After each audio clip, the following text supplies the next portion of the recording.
Today we're going to read The Potato Chip Champ, Discovering Why Kindness Counts. This is written by Maria Desmondi and illustrated by Dawn Beacon.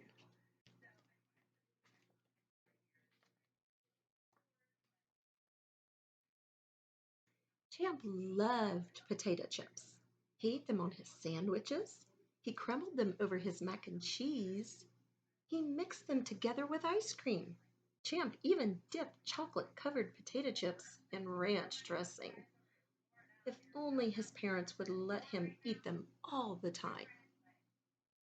There was only one thing Champ liked more than eating potato chips, and that was playing baseball.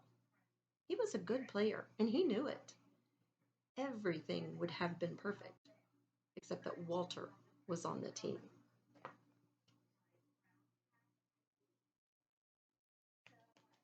Raise your hand if you think that you might know what kind of a person Walter would be, just from the fact that Champ thought that the team was perfect, except for Walter. Walter Norbert Whipplemore, to be exact. He was always late for practices. His shoes were dirty. He rode an old broken down bike, and his name was too long to fit on his jersey. Walter was different, but the players on the team liked him, except for Champ. He had a hard time figuring out why.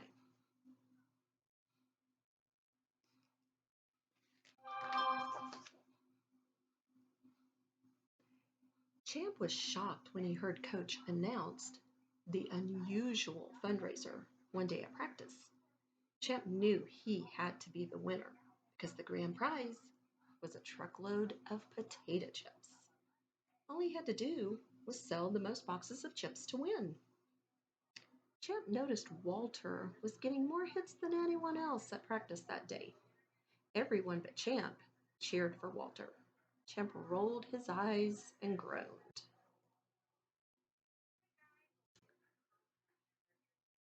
With your shoulder partner, I want you to discuss for just a few seconds why you think everyone cheered for Walter because he was having a good day at practice, except for Champ.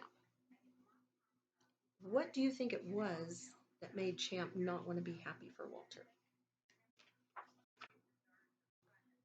After Walter left, Champ met up with Tommy, the catcher. Did you see how rusty Walter's bike is? He sneered. Tommy barked back. You just don't like him because he plays better than you. And he has more friends, too. At school, the boys talked about the fundraiser. I sold 5 boxes at karate, cheered Tommy. I sold 10 boxes, lied Champ.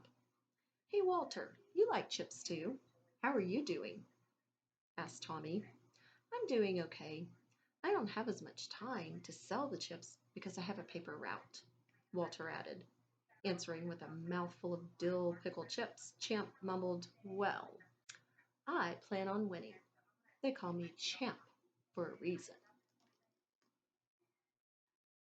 Now, I want you to raise your hand if you think Champ is being a good sport or a bad sport, and why. Why do you think that?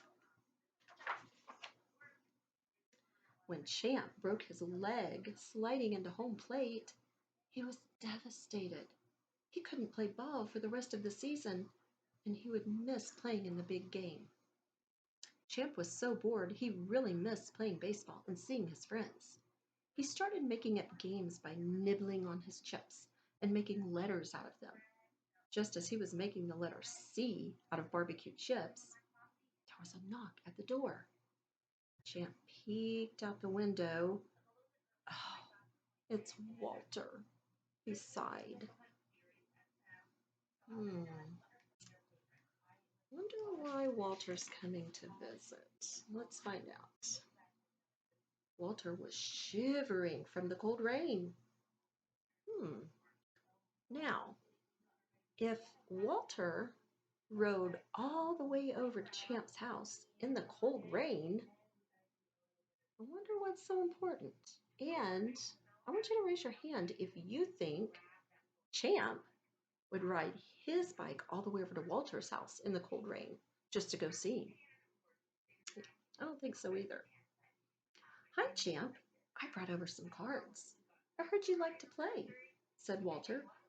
Sure, if you really want to, Champ answered, wishing anyone but Walter had come over. Hey, why did you ride your bike over here? Champ asked. Oh, it's just me and my mom. We either take the bus or I have to ride my bike. So, if he says he has to ride his bike or take a bus, give me a thumbs up if you think his mom has a car. Give me a thumbs down if you think maybe they don't have one. Champ couldn't believe what he was hearing. Walter was the only kid he knew whose mom didn't have a car. I guess if you gave me a thumbs down, you saw that coming. He thought about how hard that would be to have to ride your bike everywhere. It was the night of the championship game, and Walter made the winning hit. Champ wasn't sure which was worse, sitting on the bench, finding out his dream of winning the truckload of potato chips was over. They announced over the loudspeaker that the winner was Walter Norbert Whipplemore. Now look closely at Champ. Look at his face. Look at his body language. Raise your hand and let me know what you think he's feeling right now. Champ moped around school the next couple of days. Even his favorite tomato-flavored chips didn't cheer him up. Could anyone love chips as much as he did? Champ still wondered why the prize went to someone like Walter and not him. Walter Norbert Whipplemore. He had a name longer than the Mississippi River, and it didn't bother him at all.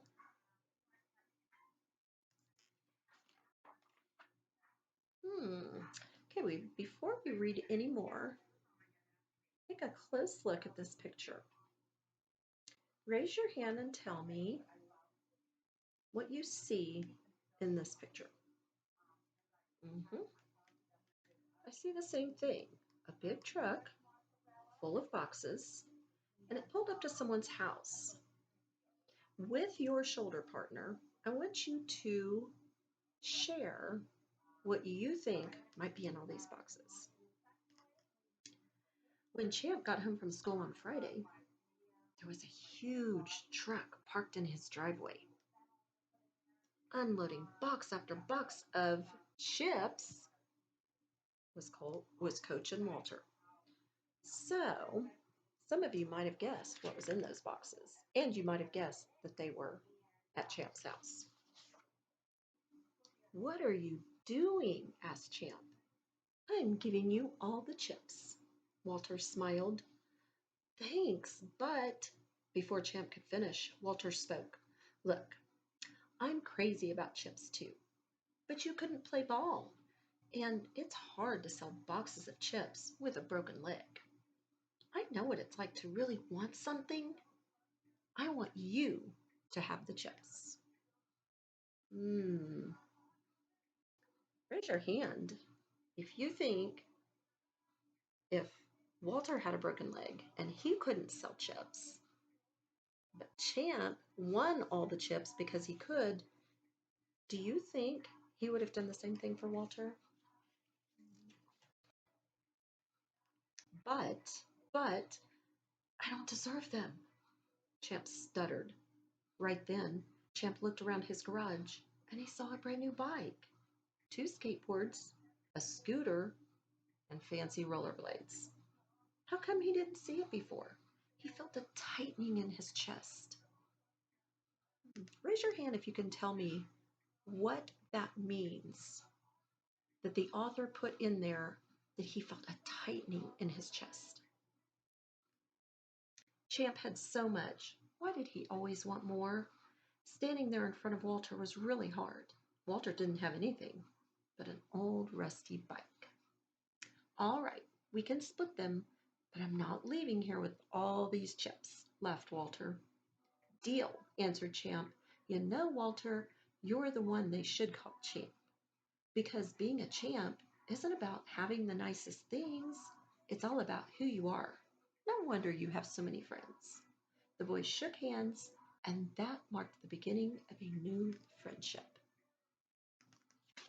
So that's where our story ends, but our next page shows both of our boys, Champ and Walter, riding off together.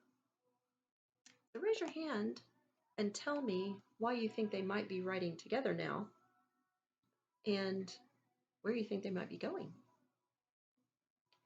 Now, raise your hand if you can tell me why, after hearing the story, the subtitle of our book is Discovering Why Kindness Counts. Who showed kindness in our book, and why is that important?